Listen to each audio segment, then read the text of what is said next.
tempat meminta segala sesuatu. Menurut saudara, pencipta langit dan bumi yang diajarkan oleh para nabi, apakah betul itu adalah tempat segala sesuatunya bergantung? Tempat meminta, betul ya? Betul, Bang Suma. Masya Allah.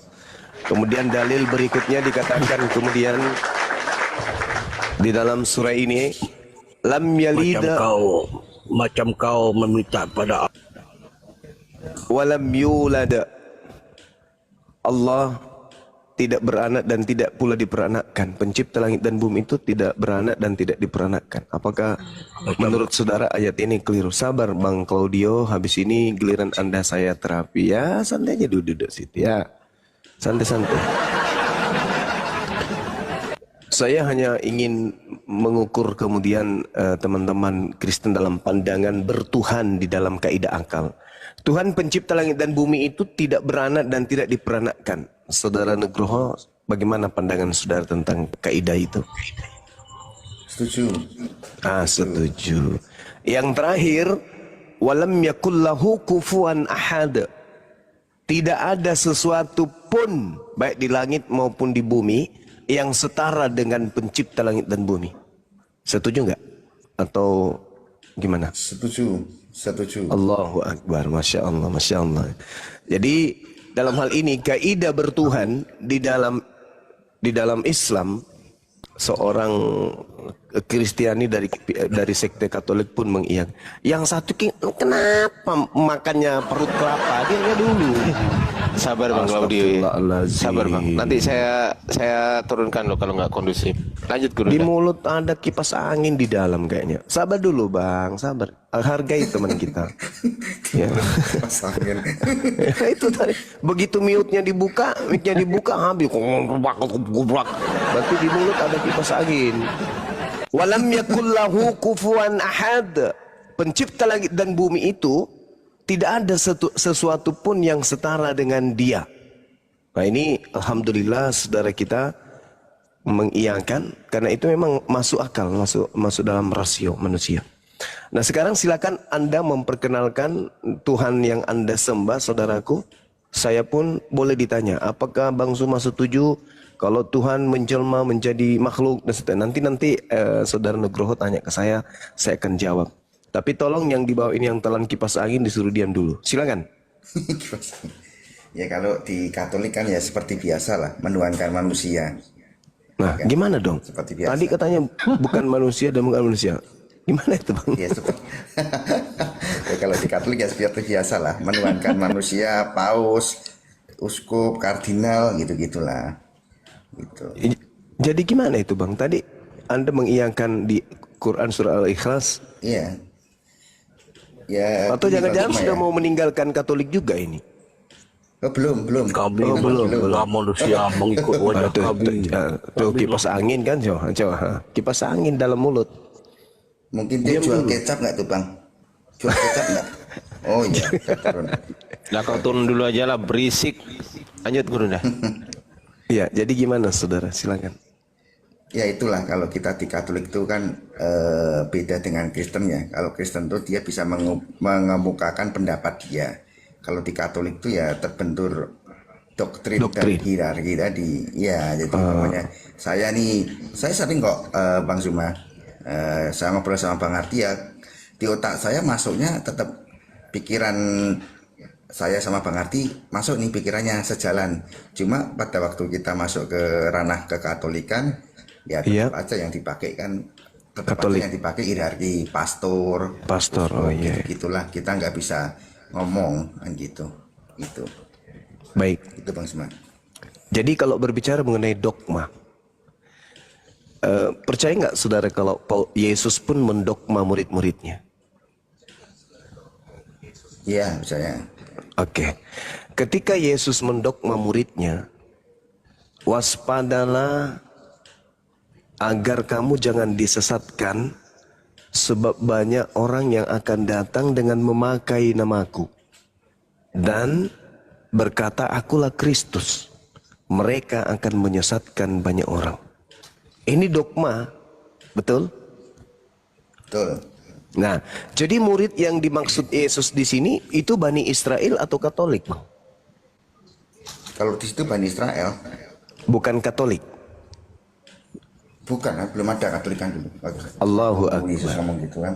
Nah, jadi ketika kemudian murid-murid dipesan, menerima pesan agar waspada, Matius 24 nomor 4, nomor 5, agar supaya waspada kepada setiap orang yang datang dengan memakai nama Yesus dan berkata, akulah Kristus. Artinya gini, orang itu datang kemudian mengaku kalau dia Yesus dan gelar dia adalah Kristus. Sang murid menerima doktrin itu, sehingga ketika Katolik lahir, murid-murid ini percaya nggak dengan pemberitaan otoritas Katolik yang tersebar ke seluruh penjuru, termasuk kepada Yerusalem? Kira-kira murid yang menerima pesan tadi itu percaya nggak kepada pemberitaan Katolik bahwa Paulus bertemu dengan makhluk, bertemu dengan roh, cahaya yang mengaku Yesus Kristus? Ya, silakan. Kalau murid yang percaya, kalau itu Aduh, kayaknya si Gia mau pamit dulu kayaknya. Pamit. Oh, Ya iya, nggak apa-apa. Pamit dulu deh, nggak apa-apa. Bang, Pak, saya izin dulu ya. Udah gemeter nih, belum makan dari pulang kerja tadi. Oh iya, puasa pulang kerja langsung. malam. Iya, lanjut. ya, ya, Ikut ya. live di iya. Oh iya, siap adik ipar, nggak apa-apa. Terus sih Bang ya. Iya. Siap adikku, siap. Masya Allah. Yang bawah pada marah sekali kalau aku ngomong kayak gitu, Bang. Cangkrik. Iya, lanjut. Kalau Silakan. Paulus tadi belum sampai ke situ Bang Suma, kajian saya tuh belum sampai ke situ ya. Apakah Ya, karena gini. apa namanya? Nah, boleh buka Bible, saudara, buka Bible Matius 24. Iya, coba dibuka Matius 24. Kucing, minggir dulu lah. Matius 24. Iya.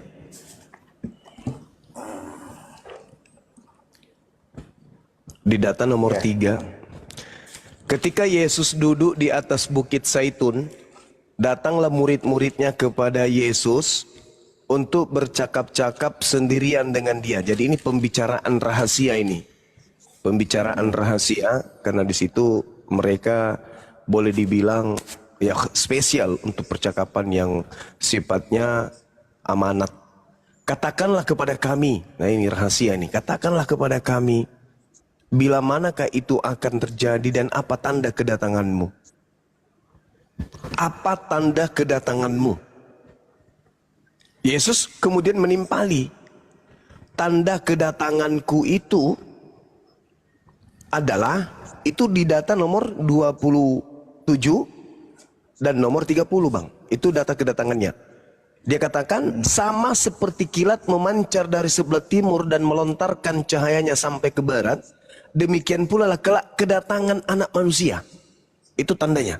Tandanya sama seperti kilat memancar dari timur sampai ke barat, melontarkan cahaya. Itu tanda kedatangan Yesus. Di data nomor 30, pada waktu itu akan tampak tanda anak manusia alias Yesus di langit, dan semua bangsa di bumi akan meratap, dan mereka akan melihat anak manusia itu datang di atas awan-awan di langit dengan segala kekuasaan dan kemuliaannya. Artinya ketika Yesus ditanya, "Guru, apa tanda kedatanganmu?" Tanda kedatangan Yesus akan nampak dia di langit, dan semua bangsa meratap, semua manusia meratap, dan manusia seluruhnya akan melihat Yesus datang di atas awan-awan. Matahari menjadi gelap, nomor 29, bulan tidak bercahaya, bintang-bintang akan berjatuhan dari langit, dan kuasa-kuasa langit akan guncang. Ini adalah tanda kedatangan Yesus. Seirama dengan Al-Quran yang menceritakan wa innahu la ilmul lisa'ah fala tamtarunna biha wattabi'un hadza siratum mustaqim. Petunjuknya kemudian ketika Nabi Isa alaihi salam datang untuk yang kedua kalinya, itu benar-benar pertanda detik-detik menuju kepada kiamat. Guru, apa tanda kedatanganmu dan tanda kesudahan? Dia mengatakan, kan? Tanda-tandanya, langit tidak, matahari tidak bercahaya, bulan tidak bercahaya, matahari menjadi gelap, bintang berjatuhan, kuasa langit berguncang, aku datang di tengah langit, dan seluruh manusia akan melihat aku.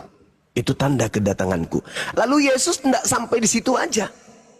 Kata Yesus, maka apabila jika ada orang berkata kepadamu, lihat Yesus ada di sini, atau Mesias ada di sana, jangan kamu percaya. Nomor 23-nya.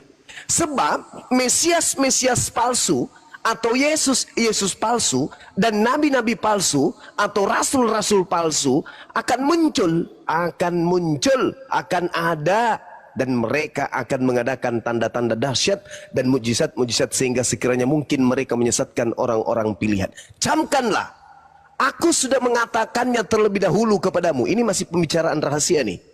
Jadi apabila ada orang berkata kepadamu, lihat Yesus ada di padang gurun, jangan kamu pergi ke situ, atau lihat Yesus ada di dalam bilik, jangan kamu percaya.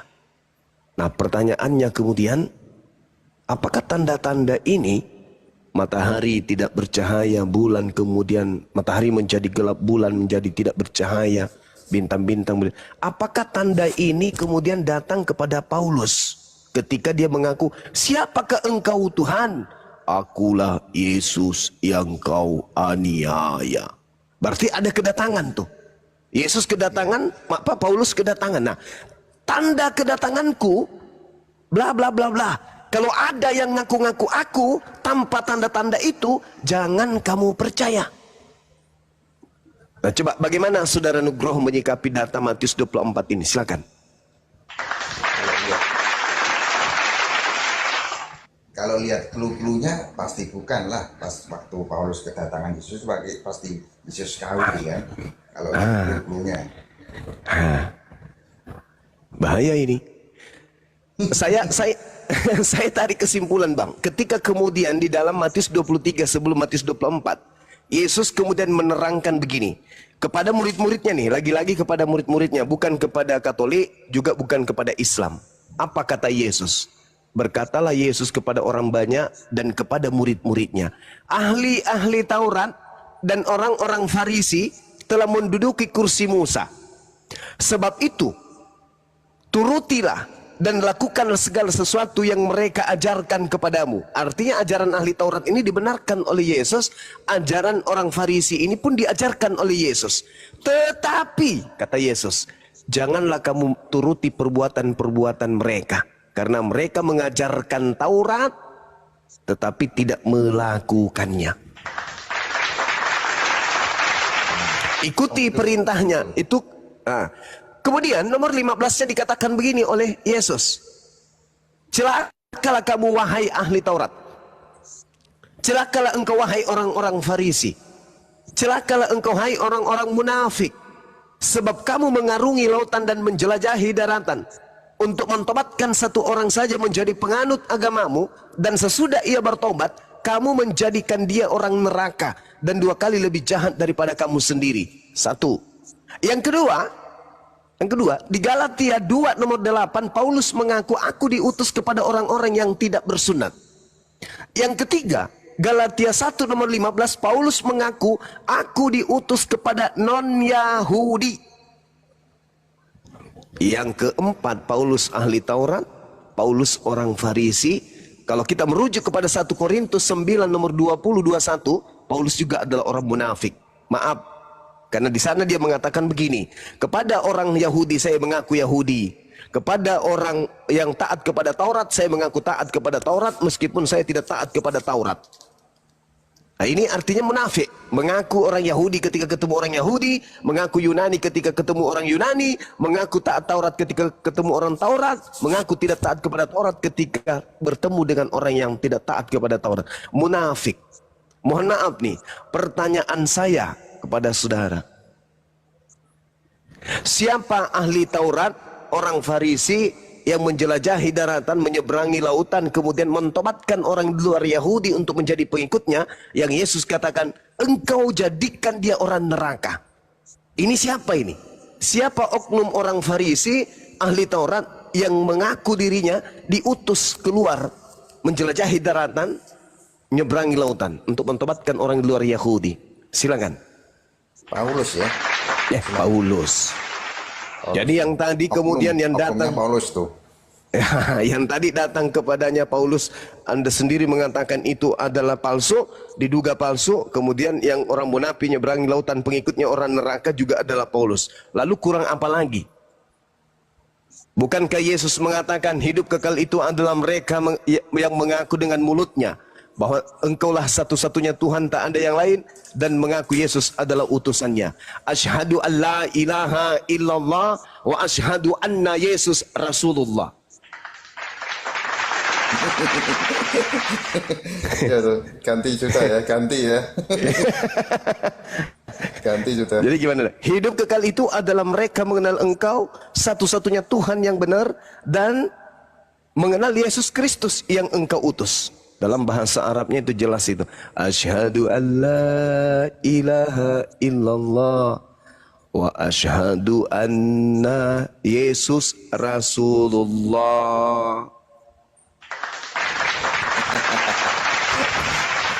Mantap. Gimana saudaraku? Pak Suma, mantap Pak Suma, Iya. mantap.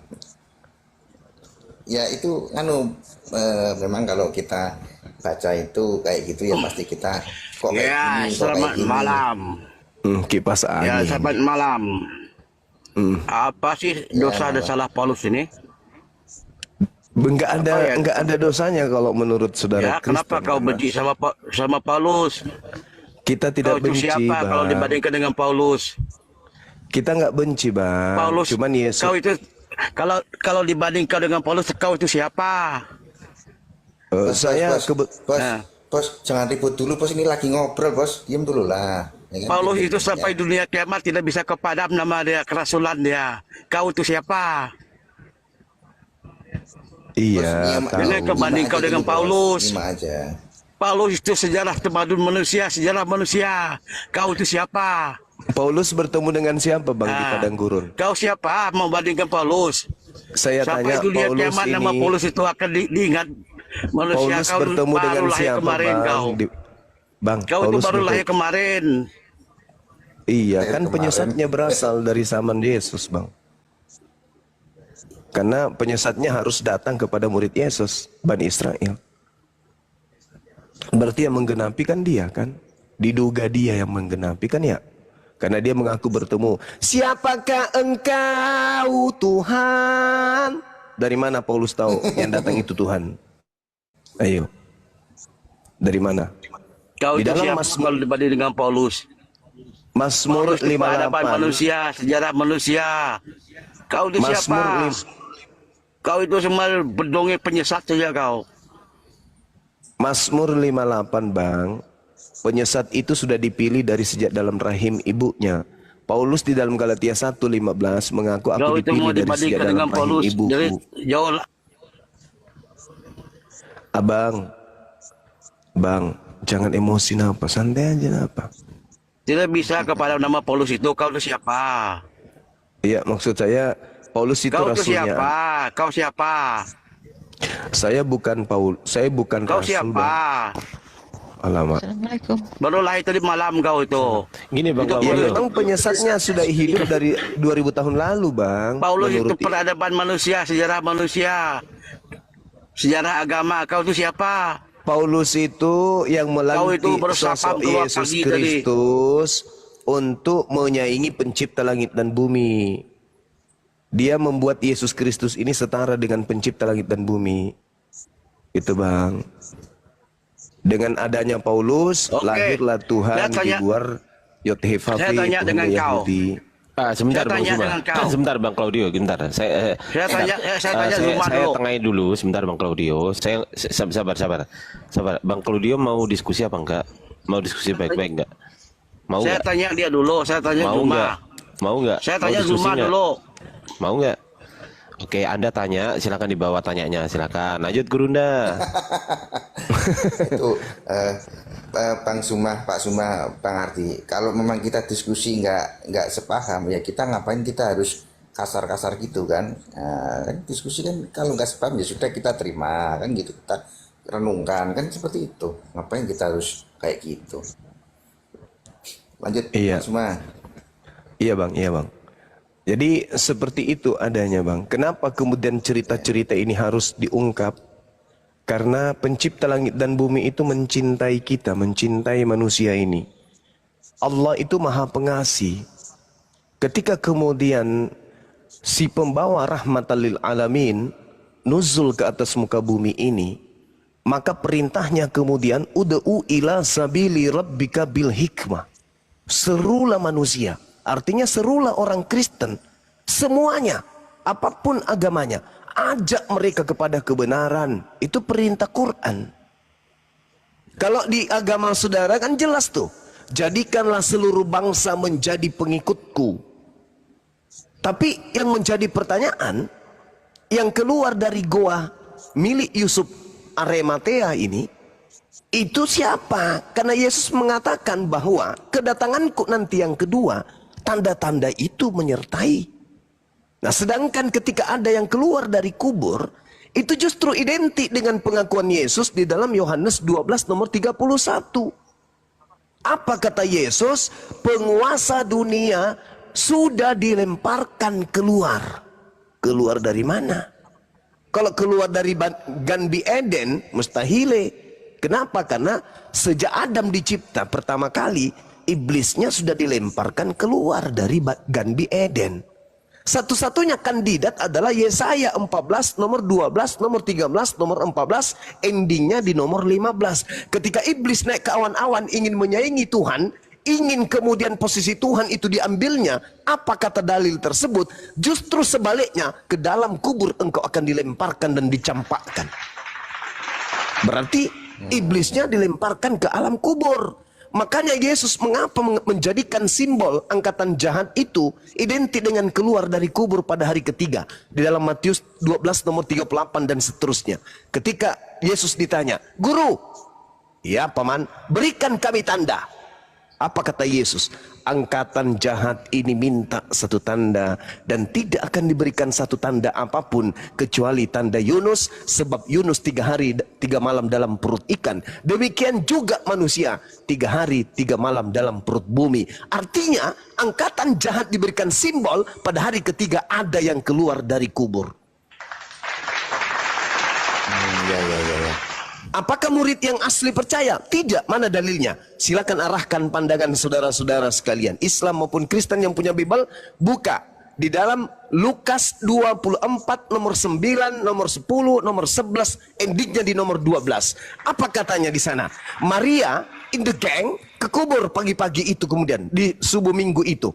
Apa yang ditemukan di kubur? Tak ada siapapun kecuali kain kafan. Lalu mereka datang kemudian berbondong-bondong datang kepada para rasul, pada murid-murid Yesus. Wahai kalian, ya tante, kami datang di makam Yesus. Lalu kami tidak menemukan mayatnya. Mendengarkan itu, murid-murid tidak percaya dan menganggap itu semua adalah omong kosong. Meskipun demikian, di data 12 ya, meskipun demikian, Petrus pagi-pagi menuju kepada kuburan tersebut, dan betul saja yang ditemukan hanya kain kafan. Lalu Petrus bertanya dalam hatinya, apa yang sedang terjadi ya? Artinya Petrus dan teman-temannya tidak menerima tanda angkatan jahat anak manusia keluar dari kubur. Makanya dia bertanya, apa yang sedang terjadi? Kok bisa kayak begitu? Silakan Anda baca Markus 14 nomor 50, nomor 51, nomor 52. Apa yang terjadi? Pada saat penangkapan, seluruh murid Yesus lari meninggalkan Yesus. Artinya setelah kejadian itu, antara penyalibannya, dikuburkan di mana, murid-murid tak ada tahu. Yang mereka pahami adalah berita simpang siur bahwa guru mereka sudah ditangkap, guru mereka sudah dibunuh. Dah selesai, kita sudah tak ada guru lagi. Tiba-tiba saja ada yang datang mengabarkan, hei, guru kalian tak ada di kuburan. Murid-murid tidak percaya. Petrus datang pagi-pagi ke sana. Benar, hanya ada kain kafan. Lalu apa kata Petrus? Apa yang sedang terjadi ya? Andai saja Petrus menerima tanda-tanda angkatan jahat keluar dari kubur pada hari ketiga, pasti dia akan mengatakan, haleluya. Ternyata apa yang dikatakan guru kita, Tuhan kita betul, dia sudah keluar dari kubur. Mana dia? Mana dia? Mana dia? Apa yang terjadi? Tidak demikian adanya. Baca nomor 37. Dari Lukas 24. Ketika ada sosok datang, Assalamualaikum. Nomor 37-nya apa yang tertulis? Mereka kaget dan ketakutan sebab mengira melihat hantu. Dan mati itu lagi hantu ya. Ya, itu dia. Loh, katanya guru kami mati. Katanya ditangkap. Katanya disalib. Loh, kok ada di sini? Oh no, hantu. Ya kan? Tanda itu kemudian muncul. Nah, Markus mengatakan apa? Di data nomor 6, Markus 16 nomor 12. Lalu kemudian Yesus menampakkan diri kepada kedua muridnya dalam rupa yang lain. Pertanyaannya, dari mana asisten Paulus bernama Markus tahu kalau itu adalah Yesus, padahal rupanya sudah bukan Yesus? Markus menuliskan begitu. Lalu Markus mencatat, Yesus menampakkan diri dalam rupa yang lain. Dari mana Markus tahu kalau itu Yesus dalam rupa lain? Yang pasti itu bukan rupa Yesus, tapi rupa lain. Tinggal ditambahi, dan Yesus menampakkan diri dalam rupa yang lain. Sosok itu bukan Yesus, tapi Yesus dalam rupa lain, kata Markus. Dari mana Markus tahu? Nah, inilah saudara, saya katakan bahwasanya ketika Yesus memiliki doktrin dan dogma, murid-muridnya tidak akan pernah meninggalkan nasihat-nasihat guru. Karena Yesus mengatakan begini di dalam Matius 10 nomor 24. Matius 10 nomor 5 nomor 6. Yesus berpesan kepada muridnya agar jangan ke bangsa lain, melainkan pergilah kepada domba-domba yang hilang dari umat Israel. Itu nasihat gurunya. Di dalam Matius 15 nomor 24, aku diutus hanya kepada domba yang hilang dari umat Israel. Artinya, ketika kemudian Yesus mengatakan itu, Yesus tidak pernah merubahnya. Selain adanya data di Matius 28, kepada aku telah diberi kuasa baik di langit maupun di bumi. Padahal, mohon maaf nih sedikit lagi. Di dalam Lukas 4 nomor 6, yang berkata kepada aku telah diberi kuasa di dunia itu iblis. Iya. Yang keluar dari kubur ini adalah simbol angkatan jahat, dan yang keluar dari goa kubur ini berkata kepada aku telah diberi kuasa. Sejak kapan Yesus mengatakan itu? Yesus mengatakan dalam Yohanes 17 nomor 8 sebelum dia terangkat ke langit, segala firman yang Tuhan berikan kepada aku telah aku sampaikan kepada mereka, dan mereka muridku telah menerimanya, dan mereka percaya dengan pasti bahwa Bapaklah yang telah mengutus aku. Segala firman telah aku sampaikan, dan semua diterima muridku, dan muridku percaya aku adalah utusan Tuhan. Endingnya di situ.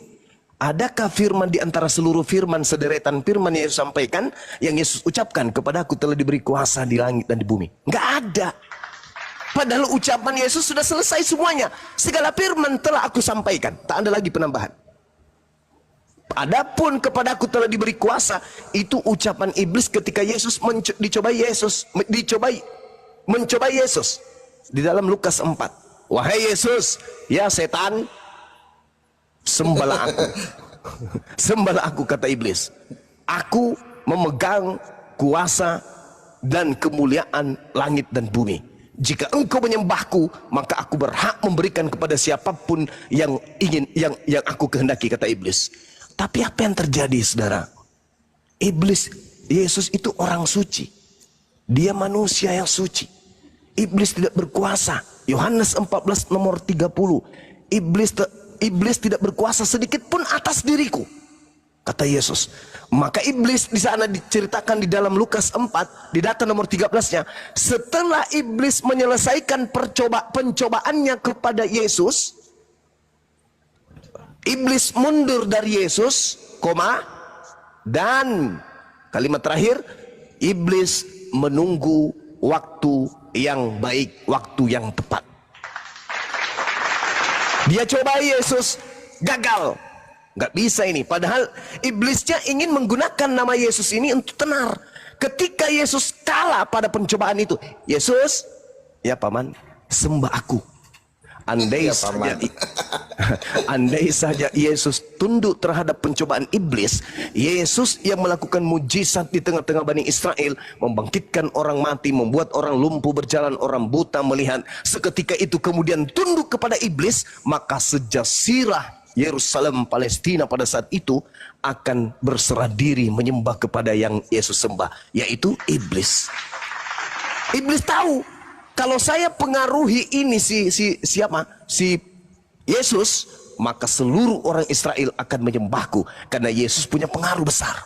Maka iblis mencobai Yesus. Yesus, ya paman, sembah aku. Kuasa dunia akan aku berikan kepadamu. Tapi tidak berhasil. Sayang itu gagal.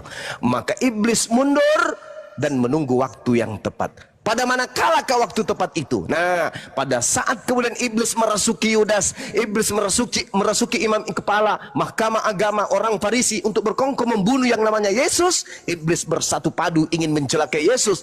Allah mengangkat kemudian Yesus ke langit. Baca Mazmur 91 dan seterusnya, Amsal 21 nomor 18 dan seterusnya. Yesusnya terangkat ke langit, iblis kemudian merajalela kemudian untuk mengobok-obok pasukan Yesus, yaitu murid-muridnya. Makanya Yesus berpesan dalam Matius 24 nomor 24, sebab Yesus palsu, Kristus palsu, dan nabi-nabi palsu akan muncul dan akan melakukan banyak mujizat, sekiranya mungkin menyesatkan orang-orang pilihan juga. Yesus sudah terangkat ke langit, iblisnya kemudian bebas sebebas-bebasnya. Nah, apa yang terjadi kemudian? Muncullah sosok orang Farisi bernama Paulus. Ternyata Paulus ini akan bisa digunakan untuk melampiaskan keinginan iblis, membuktikan bahwa anak manusia akan menyembahnya, bukan hanya menyembah kepada Tuhan. Apa yang terjadi?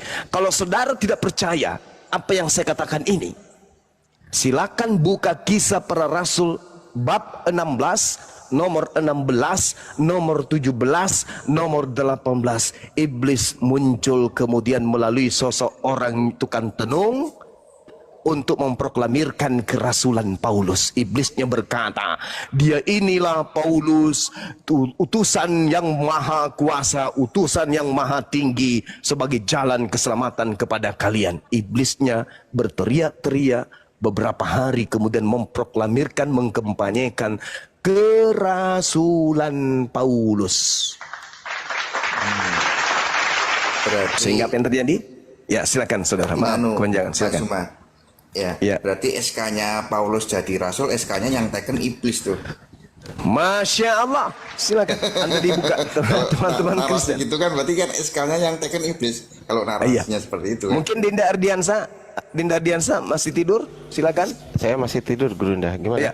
Tolong dibaca Kisah Para Rasul 16 nomor 16 sampai nomor 18 biar teman-teman kita tahu eskatologi. Ijazah, sertifikat lengkap dari iblis. Silakan. Kisah Para Rasul, Kisah Para Apostolos 16 sampai 18. 16 sampai 18. Baik, Gurunda. Ditampilkan atau dibacakan? Dibacakan aja, dibacakan. Berarti tidak ditampilkan kan gitu. Kita baca. Pada suatu kali ketika kami pergi ke tempat sembahyang itu, kami bertemu dengan seorang hamba perempuan yang mempunyai roh tenung. Dengan tenungan-tenungannya, tuan-tuannya memperoleh penghasilan besar. Ayat 17. Ia mengikuti Paulus dan kami dari belakang sambil berseru, katanya, orang-orang ini adalah hamba Allah yang maha tinggi. Mereka memberitakan kepadamu jalan pada keselamatan. Ayat 18-nya, hal itu dilakukannya beberapa hari lamanya. Tetapi ketika Paulus tidak tahan lagi akan gangguan itu, ia berpaling dan berkata kepada roh itu, demi nama Yesus Kristus, aku menyuruh engkau keluar dari perempuan ini. Seketika itu juga keluarlah roh itu. ayat 19. Ketika tuan-tuan perempuan itu melihat bahwa harapan mereka akan mendapat penghasilan lenyap, mereka menangkap Paulus dan Silas, lalu menyeret mereka ke pasar untuk menghadap penguasa. Sudah, Bunda. Oke. Kenapa kemudian Paulus mengusir roh jahat tersebut? Bukankah roh jahat bukankah ketika Paulus itu adalah rasul dan diakui kerasulannya itu akan mendatangkan keselamatan? Jadi andai saja seluruh iblis di atas permukaan bumi ini mengakui Paulus itu adalah rasul utusan Tuhan dan betul-betul rasul, iblis bisa masuk surga. Karena mengakui. Tapi alasan klasiknya bukan itu. Alasan klasiknya adalah Paulus tidak ingin diketahui oleh orang banyak sedangkan dia sedang penginjilan. Paulus tidak ingin diketahui oleh masyarakat, oleh khalayak banyak, oleh publik bahwa yang mendukung kerasulannya itu adalah hantu belau. Ya iya dong. Benar enggak? Ya, Paman.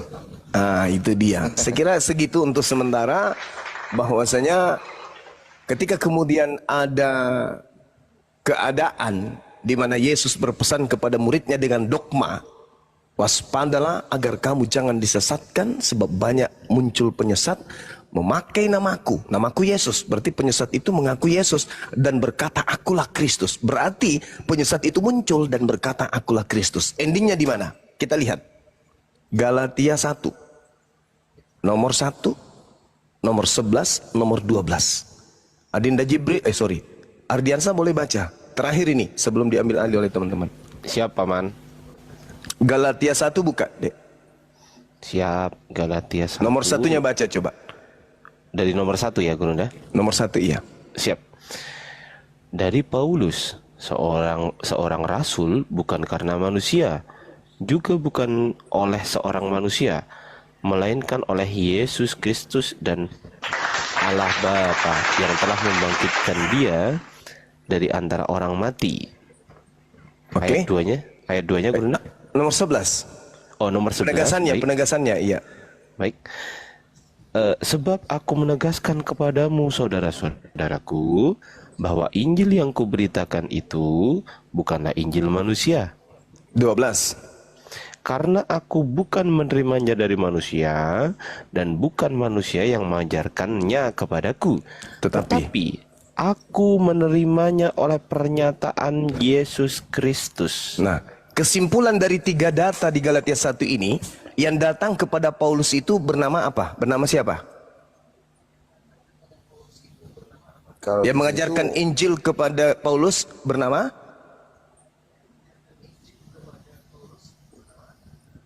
ya, kalau Ini di situ- tanya saya nih atau tanya Ya Pak iya Nugroho? dong, iyalah. Semuanya yang Oh, ada di Pak sini. Nugroho, silakan. Semuanya. siapa Mardi? Siapa Pak?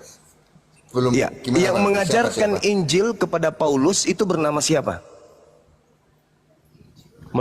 Tapi aku menerimanya oleh pernyataan Yesus Kristus, tapi bukan dari manusia nih. Saya Bukan. tanya, yang mengajarkan Injil kepada Paulus namanya siapa?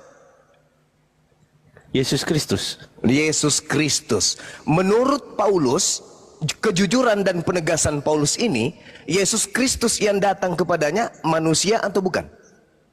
Bukan. Bukan. manusia Coba di situ. coba buka 2 Yohanes 1 nomor 7. 2 Yohanes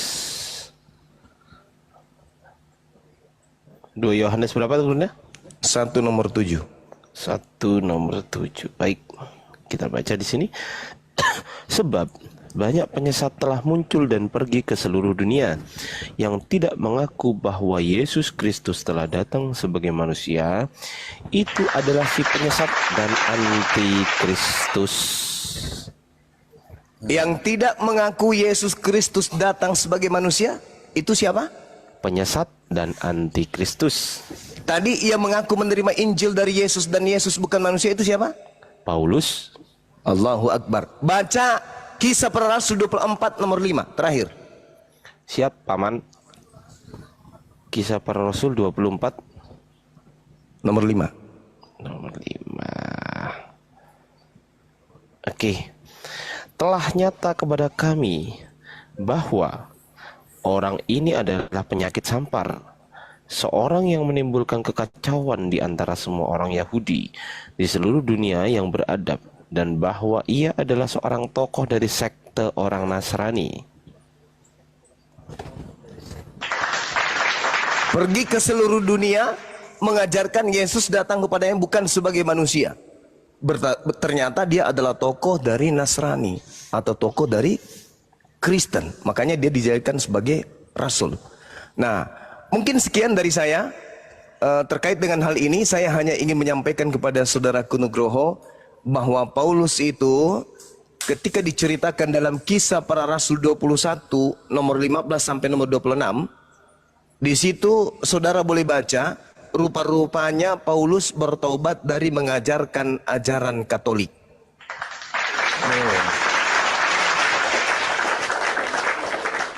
Kalau masih dibolehkan dibacakan, atau kalau tidak silakan nanti aja. Yang pasti saya katakan, Paulus bertobat dari mengajarkan ajaran Katolik setelah dia kembali ke Yerusalem. Kisah Para Rasul 21 nomor 15, satu perikop sampai dengan nomor 26. Silakan, boleh dibacakan, boleh juga ditutup, nggak usah dibahas, karena itu akan membuat banyak orang akan berguncang ria. Silakan. Kita juga nggak apa-apa. Sebelumnya Boleh dibacakan atau gimana? gimana, Boleh, mau nggak dibacakan? apa-apa. Ya, boleh, Nggak silakan. apa-apa, nggak apa-apa. Tapi sebelum saya bacakan ini, Minum air dulu. Dinda Lucy mau pamit dulu nih Gurunda. Oh iya, silakan. Udah lompat dia. Ini udah berapa Gurunda? Saya bacakan. Kisah Para Rasul, Ya, kan kisah nih, jadi kisahnya harus kita bacakan. Inilah sebuah kisah bagaimana seorang Paulus bertaubat. siap.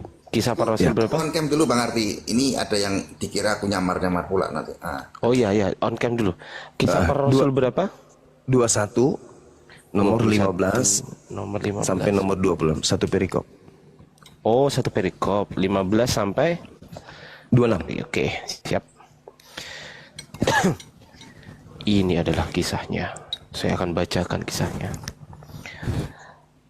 Sesudah beberapa hari lamanya tinggal di Kaisarea, berkemaslah kami, lalu berangkat ke Yerusalem. Bersama-sama dengan kami turut juga beberapa murid dari Kaisarea. Mereka membawa kami ke rumah seorang yang bernama Manason. Ia dari Siprus dan sudah lama menjadi murid. Kami akan menumpang di rumahnya. Ketika kami tiba di Yerusalem, semua saudara menyambut kami dengan suka hati. Pada keesokan harinya, pergilah Paulus bersama-sama dengan kami mengunjungi Yakobus. Semua penatua telah hadir di situ. Paulus memberi salam kepada mereka lalu menceritakan dengan terperinci apa yang dilakukan Allah di antara bangsa-bangsa lain oleh pelayanannya. Mendengar itu mereka memuliakan Allah, lalu mereka berkata kepada Paulus, "Saudara, lihatlah beribu-ribu orang Yahudi telah menjadi percaya dan mereka semua rajin memelihara hukum Taurat. Tetapi mereka mendengar tentang engkau, bahwa engkau mengajar semua orang Yahudi yang tinggal di antara bangsa-bangsa lain untuk melepaskan hukum Musa. Sebab engkau mengatakan supaya mereka jangan menyunatkan anaknya dan jangan hidup menurut adat istiadat kita. Jadi bagaimana sekarang? Tentu mereka akan mendengar bahwa engkau telah datang kemari. Sebab itu, lakukanlah apa yang kami katakan ini. Di antara kami ada 4 orang yang bernazar.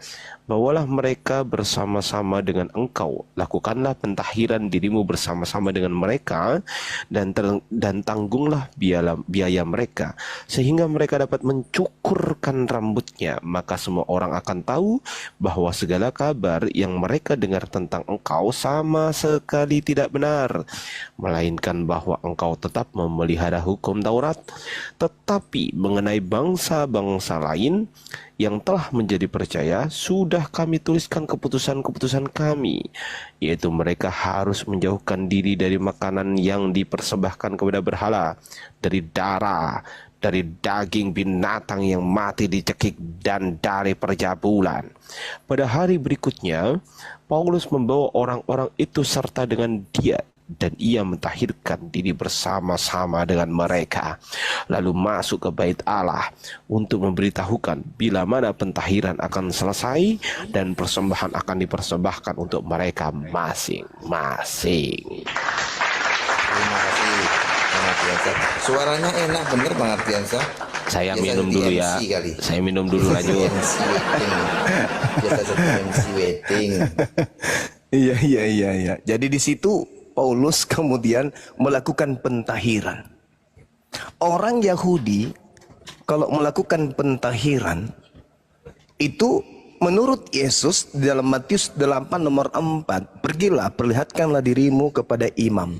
Persembahkanlah persembahan sebagaimana yang diperintahkan oleh Nabi Musa. Nah, Paulus lagi-lagi kemudian diminta untuk bertaubat, mentahirkan diri. Disebabkan karena dia terciduk mengajarkan orang di luar Yerusalem untuk meninggalkan hukum Taurat dan terciduk melarang mengajarkan untuk mereka tidak bersunat. Dan Paulus apesnya di situ mengikuti keinginan para tua-tua yang ada. Artinya Paulus tidak konsisten mengajarkan 13 kitabnya yang diajarkan di luar Yahudi. Ketika kembali ke Yerusalem, dia tinggalkan kitab itu dan kembali mentahirkan diri ala Yahudi. Nah, inilah yang saya katakan bahwa Paulus bertobat dari mengajarkan ajaran yang diajarkan kemudian oleh Katolik. Coba Anda lihat di Galatia 5 nomor 2. Barang siapa yang menyunatkan dirinya, maka Yesus Kristus tidak berguna baginya. Waduh. Ya, justru itu yang menjadi masalah ketika dia kembali. Saya SD udah sunat. Saya SD sunat. Waduh, kacau lah ini.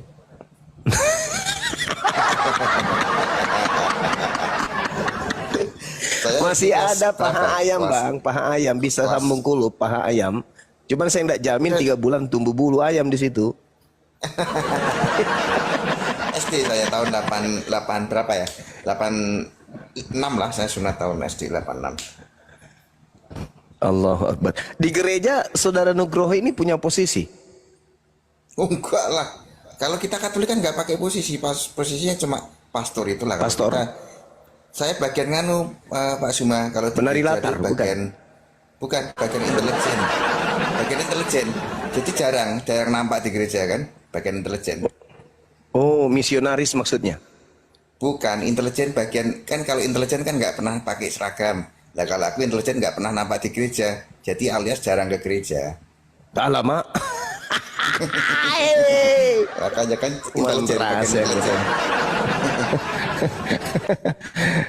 Allahu Akbar. Tadi kulihat dari potongan janggotnya dengan kumisnya, kupikir pastor. Oh bukan, saya punya anak istri kok, Pak. Oh Suma. gitu. Punya anak istri. Cuma istri Iya, satu, iya. mau nambah lagi nggak bisa. Allahu Akbar. Kenapa Tapi nggak bisa? Saya senang lah silakan aja. ngobrol sama Iya. Pak Suma, Bang Ardi. Kan kita ini cari ilmu, ya kan. Jadi Iya, betul, tetap kita tampung, kita renungkan kan nggak bisa detik ini langsung kita bisa mutuskan kan nggak bisa. Kita harus Iya, tampung, iya. renungkan. Renungkan. Andai kata nggak sepaham dengan kita nggak perlu kita marah-marah ngapain?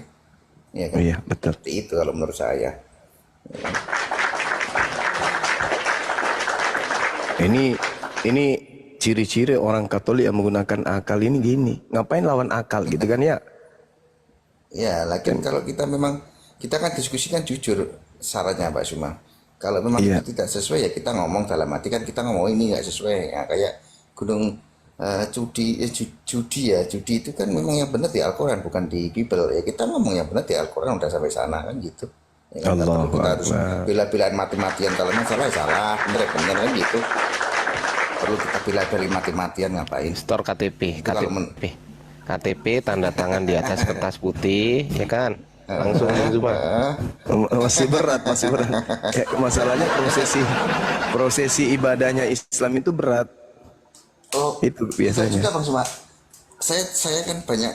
Nah ini kan tadi ada yang ngomong dikiranya nyamar. Jadi kalau yang info untuk yang nonton di bawah tuh saya dari Santa Teresia Pongsari Keuskupan Semarang. Nah itu. Cari pasti tahu. Tuh, jadi nanti dikira nyamar pula kan. nggak bisa kayak gitu, ya kan? Tapi abang ini tadinya intelijen katanya. Dicari degree-nya nggak ditemukan dong.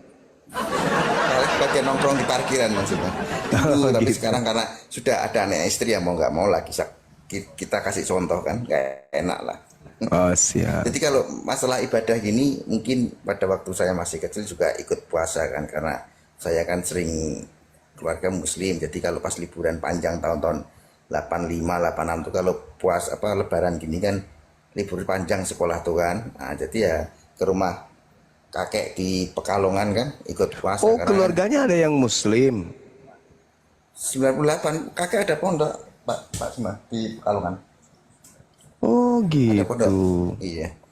Oh, udah kembalilah ke asrama.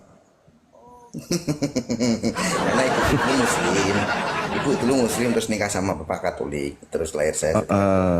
Itu. Iya iya iya. Orang tua masih hidup bang. Gini, udah meninggal. Udah meninggal dua-duanya. Jadi kalau diskusi gini ya makanya kalau nggak salah pernah ya sama Bang Abuya ya pernah ya. Waktu kan kita ada kontak-kontakan HP kan pada waktu Jumat tuh di kantor kan aku memang suruh Jumat berkah untuk teman-teman kan. Nah, terus aku video call lah sama dia tuh. Ya kan, kita juga ada Jumat berkah untuk teman-teman yang lewat makan silahkan gitu aja. Yang penting yang dikasih mie dua isinya, enggak kan? Aku aja gak doyan. Oh Gak gitu. doyan aku. Oh Gak syukur. doyan, yang aneh-aneh gak doyan. Yang aneh-aneh nggak doyan ya. Iya. Iya. Itu tanya tuh ada yang tanya di Pekalongan mana, Pekalongannya tulis, Batang tulis. Kalau kita kan langsung apa adanya kan. Tapi Itu wajahnya abang ini wajah seorang muslim kok. Nggak ada wajah ini.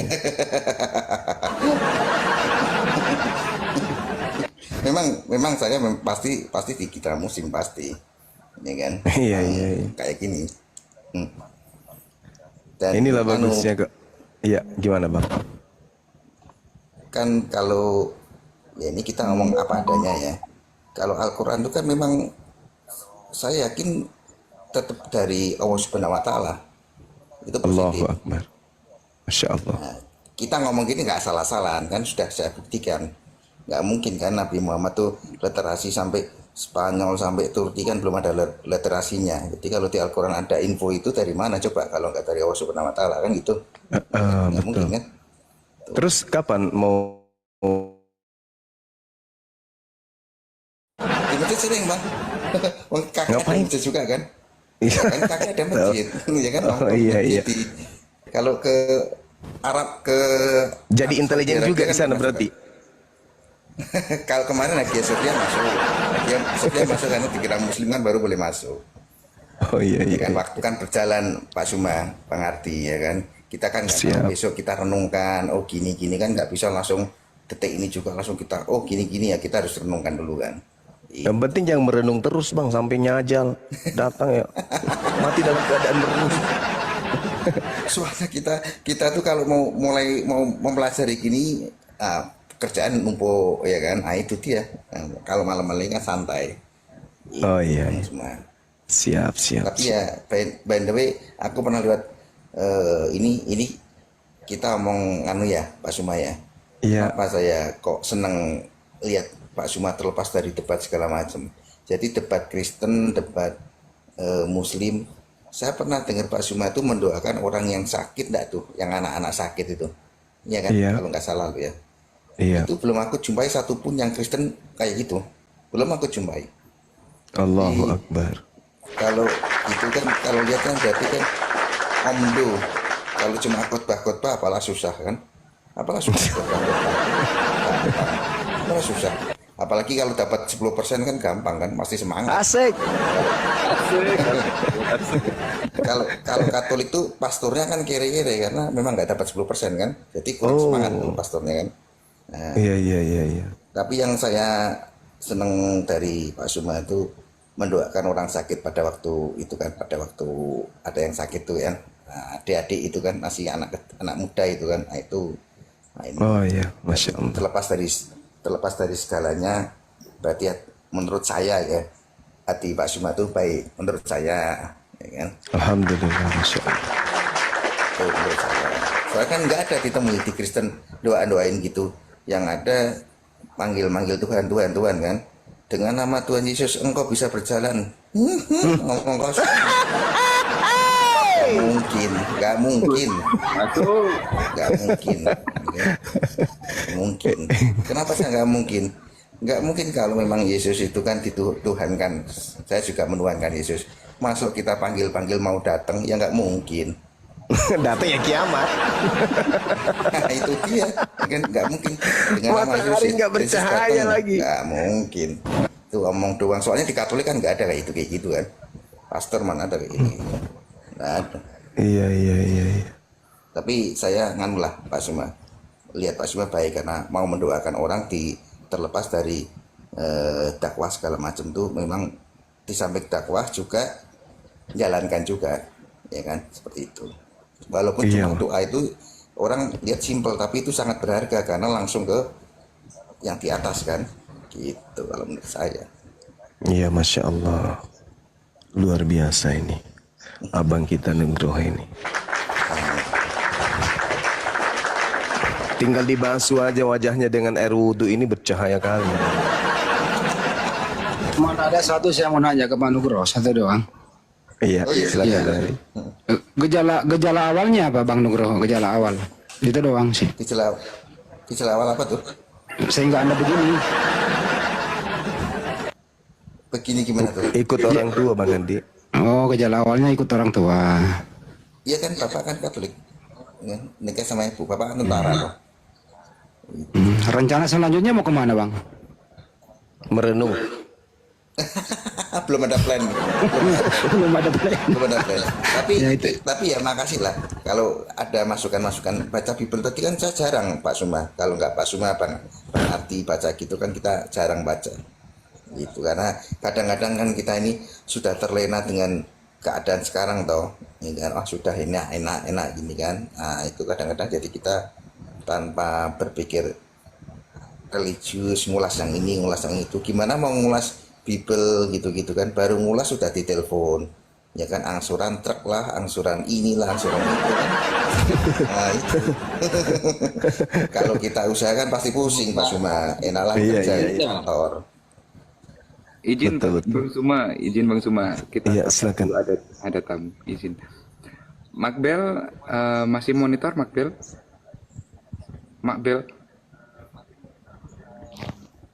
Ya malah ngopi. Tapi Bang Nugroho udah dari tadi saya dengarkan udah bisa kan masih Mas Mabel Mas.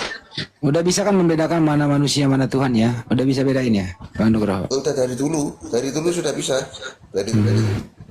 Oh berarti Saya diskusi gini kan udah dari tahun-tahun 97 waktu SMA, lulus SMA kan udah diskusi dengan keluarga kayak gini, Bang. Jadi sudah biasa santai kan. jadi menurut kamu Yesus bukan Tuhan karena dia manusia begitu? Ya Bang, kemarin saja saya waktu video call sama Bang Buya, saya ngomong Buya ya, mau kemana Pak Nugroho? Bentar nyembah manusia, nah gitu. Kok jujur banget sih gejala awalnya? Loh gak apa-apa lah, ya kan. Masa kita mau tutup-tutupi, ya kan? Iya. Ya udahlah cukup lah. Masih bagus kalau nyembah manusia. Kalau disembah itu adalah roh, gimana? Kalau halus dong. Makanya kan kita harus merenungkan kan. Iya, renung. Yang penting jangan renung kita terus. Kan usah mendadak. Itu dia. Tapi ya saya suka lah ketemu teman-teman gini karena diskusi gini dulu sering saya lakukan dengan keluarga saya. Gitu. Tapi waktu kecil nggak pernah jatuh dari sepeda gitu, nggak pernah ya? Oh sering lah Bang. Oh sering juga pantasnya. Ya udah lanjut Pak Makbel, lanjut. Ya kita sapa lagi, ada yang belum disapa. Bongkar aja, masih monitor kah? Bongkar aja yang monitor. Ya, udah nggak monitor ya. Pak Irfudin, gimana Pak Irfudin? Aku masih kayak kurang percaya dengan keterangan Pak Nugroho ini. Keterangannya mana, Pak? Artinya kalau memang nggak percaya lagi Yesus sebagai Tuhan, kenapa nggak keluar aja? Yang saya kan percaya Yesus Tuhan, ya kan? Tapi dia manusia juga. Ini Pak Nugroho Kristen Katolik apa apa Tik? Apa Oh, gitu. agamanya? Berarti Puden. Jadi gini Pak Nugraha, Apa agamanya apa? Agamanya apa? Kristen Protestan. Oh iya, ya nggak apa-apa, nggak apa.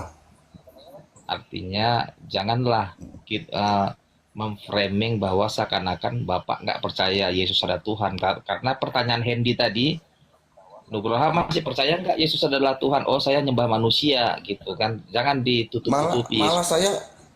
Malah saya jarang panggil Tuhan Yesus. Wong saya orang Jawa, panggilnya Gusti Yesus. Jarang kalau tanya Tuhannya siapa? Iya. Gusti Yesus pun nggak masalahnya itu, samanya maknanya Iya. itu. Udah pas. Gimana Mak Ada Bel? lagi Ada yang pertanyaan? mau ditanggapin? Mau ngetes, Pak Erfun mungkin mau ngetes aku Katolik apa bukan? Nah gini Bang Nugraha, artinya tadi aku simak-simak pembicaraan sama Bang Aku bukan Nugraha, Bang Nugroho. Nanti kalau Nugraha orang Sunda pula. Nah, itu. Karena gini Bang Nugroho, Bang Juma tadi berkomunikasi kan interaksi seakan-akan Bang Nugroho ini sudah tidak meyakini lagi isi Alkitab begitu. Sehingga Bang Juma login gitu kan itunya. Yang dalam Ya, hati begini, percayanya Bang Nugroho ini sama Kristen tapi kenapa tetap Kristen begitu. Ya kalau yang menyimpulkan kan Bang namanya susah bener. Erfudin. Yang nyimpulkan gitu kan tadi Bang Erfudin. Ya nggak apa-apa, nyimpulkan nggak apa-apa kan. Nggak dilarang, nggak ada pidananya kok, nyimpulkan silakan aja. Assalamualaikum Bunda Mila. Waalaikumsalam warahmatullahi wabarakatuh. Bener nggak? Saya kalau melihat, Bener nggak? saya kok, Bener iya nggak? benar Bang, Menyimpulkan benar gitu kan nggak apa-apa kan? Wah, nggak ada nggak apa-apa. pidananya. Iya, Nggak ada makanya pidana. saya katakan Silahkan. gini, indahnya itu ketika saya berdialog dengan saudara Kristen saya atau Katolik yang jujur mengiyakan isi Bible. Yang saya hadapi selama ini kan semua yang membantah Bible, apa yang dikatakan Bible dibantahnya. Kalau saudara Nugroho ini iakan semua apa yang tertulis di situ, itu baru Katolik yang betul, tidak melawan Bible.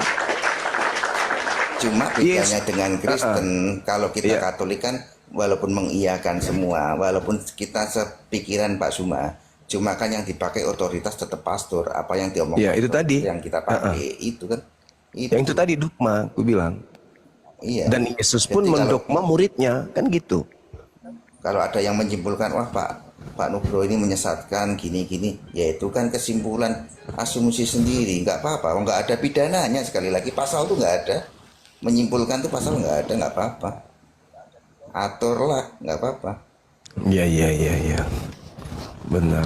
Jadi kalau Nugraha orang Sunda, Nugroho baru orang Iya, makanya tadi Jawa, ya kan? Jawa. Nanti kalau Nugraha, nah kan, Iya. salah nanti. Apalagi sangat Bang Pak Suma yang mau diulas Bible kan, jadi nanti kan aku bisa renungkan, ya kan, seperti itu. Ya, mungkin kita dengarkan dulu saudara kita yang dari Erfuden. Tanggapan Oh, ya, beliau. apalagi? Ya. Aku rasa yang dinyatakan Bang Nugroho itu nggak ada yang salah. Oh,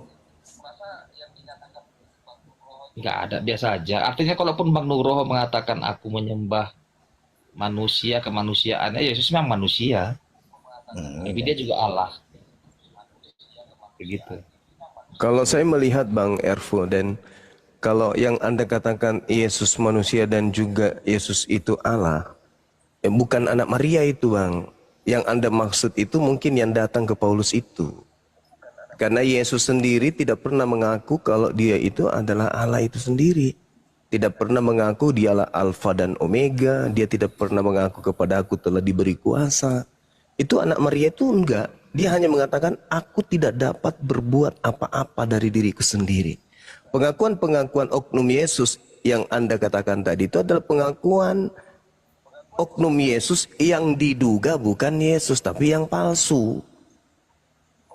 Itu loh Bang. Jadi kalau Anda mengatakan Anda tidak salah menyembah Yesus yang manusia dan juga adalah Allah itu sendiri, saya rasa harus saya minta Anda luruskan lagi deh. Karena kenapa Yesus anak Maria itu 100% manusia, hanya kemudian diberi kekuatan dan mujizat-mujizat dan tanda-tanda yang dilakukan oleh Allah, dilakukan oleh Theos, Yahweh, Yod-Heh-Vav-He atau Elohim melalui perantaraan Yesus. Jadi bukan Yesusnya yang Tuhan. Coba Anda baca di Kisah Para Rasul 2 nomor 22. Orang Israel harus tahu yang kumaksud adalah Yesus Kristus yang ditentukan oleh Allah sebagai perantara kepada orang Israel untuk Allah melakukan tanda-tanda mujizat dan kekuatan-kekuatan yang dilakukan oleh Allah melalui Yesus seperti yang kamu tahu. Nah itu kata kitab Anda. Berarti bukan Allah dia. Allah hanya melakukan mukjizat tanda-tanda kekuatan melalui nabinya Yesus. Bukan Allah. Sedangkan yang Anda maksud adalah Theos yang nusul menjadi Yesus. Itu beda. Coba Anda lihat di Filipi 2 nomor 6, nomor 7, nomor 8. Theos tidak mempertahankan kemudian keteosannya, melainkan mengosongkan dirinya, lalu mengambil rupa manusia, lalu menjadi manusia, lalu taat sampai mati di atas tiang salib. Nah itu beda dengan Yesus anak Maria. Kalau Yesus anak Maria, firman menjadi daging. Kalau Yesus yang datang kepada Paulus, Theos yang menjadi daging. Dua oknum yang berbeda, tapi namanya sama-sama, Yesus Kristus. Nah, kebenaran di dalam Matius 24, nomor 4, nomor 5, Yesus berpesan, waspadalah kepada penyesat yang datang memakai nama Yesus dan bergelar Kristus. Makanya kalau ditanya saudara Kristen kayak saudara tadi Nugroho, ya saya menyembah manusia. Kenapa? Karena sebagai seorang Katolik mencoba menggabungkan antara anaknya Maria dengan Yesus Kristus yang datang kepada Paulus. Yang datang kepada Paulus bukan manusia. Tadi kita sudah bahas Galatia 1, nomor 1, nomor 11, nomor 12. Paulus menerima dari Yesus Kristus yang bukan manusia. Sedangkan yang keluar dari rahim Maria itu 100% manusia. Nah, Kristen datang terjebak di tengah-tengahnya, sehingga apa yang terjadi? Yesus itu kenapa mati? Dia manusia. Kenapa dia membangkitkan orang mati? Dia Tuhan. Padahal itu beda. Anda mencoba menggabungkan antara dua oknum menjadi satu disebabkan karena hanya kesamaan nama. Sehingga muncul konsep apa? Tritunggal, Trinitas, apalagi Yesus 100% manusia, Yesus 100% Tuhan. Bagaimana nalar Anda bisa nerima sebuah cincin 100% emas? Kalau sudah 100% emas, tidak ada baginya unsur karet, tidak ada baginya unsur pasir, tidak ada baginya unsur ikan, karena 100% sudah utuh menjadi emas. Kalau dia seutuhnya manusia 100%, baginya tak ada lagi hewan, baginya tak ada lagi malaikat, apalagi Tuhan. Tapi Anda terjebak dalam keadaan itu, mau tidak mau, Anda harus menyembahnya. Maka digabungkanlah yang tadinya manusia 100% dan tadinya kemudian Theos 100%, Anda gabung menjadi